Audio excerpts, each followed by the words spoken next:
నగరంలోని వివిధ సామాజిక వర్గాల ప్రతినిధులు, మేధావులు, న్యాయవాదులు, సీనియర్ జర్నలిస్టులు, వర్తక వ్యాపార ప్రముఖులు, చార్టెడ్ అకౌంటెంట్లతో స్థానిక జాంపేట పోలీస్ కన్వెన్షన్ సెంటర్లో సాప్ మాజీ డైరెక్టర్, నగర అభివృద్ధిని కాంక్షించే ఎర్ర వేణుగోపాల్ రాయుడు ఆత్మీయ సమ్మేళనం నిర్వహించారు.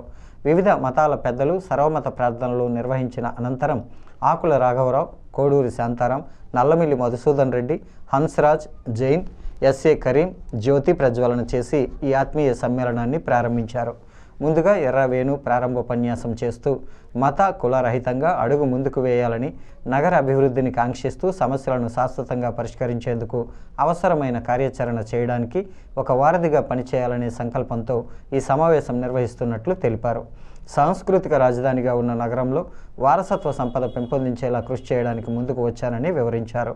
ఆలయ వర్గాల ప్రముఖులు కూడా వారి అభిప్రాయాలను సభకు వెల్లడించారు.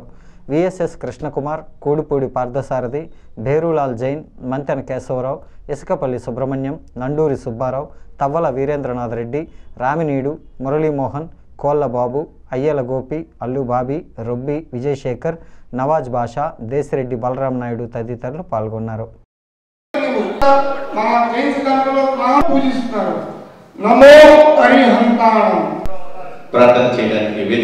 నిజానికి నన్ను చాలా మంది మిత్రులు అడిగారు, కార్యక్రమం పెట్టాను రండి అని చెప్పి నేను పిలిచినప్పుడు, ఆహ్వానించినప్పుడు ఏమిటి కారణం అని చెప్పి చెప్పడానికి ప్రయత్నం చేశాను.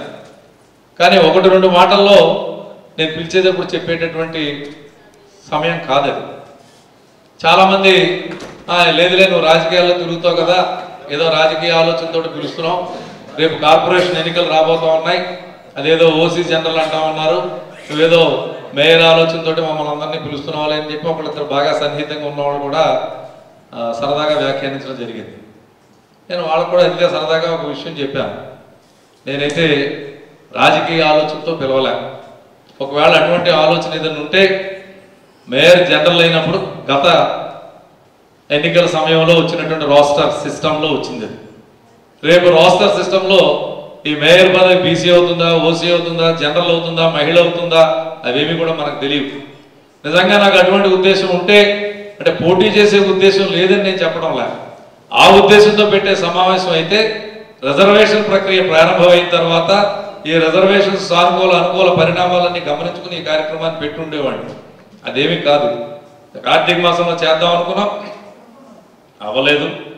సరే దాటితే మళ్ళీ మనకి మధ్యలో క్రిస్మస్ వేడుకలు, న్యూ ఇయర్ వేడుకలు, తర్వాత సంక్రాంతి వేడుకల్లో ఎవరో కూడా అందుబాటులో ఉండేటువంటి పరిస్థితులు ఉండవు కాబట్టి డిసెంబర్ మొదటి వారంలో పెడదామని చెప్పి పెద్దలు, మిత్రులు కొంతమంది సలహా మేరకి ఈ నిర్ణయం తీసుకుని ఈ కార్యక్రమం చేయడం జరిగింది.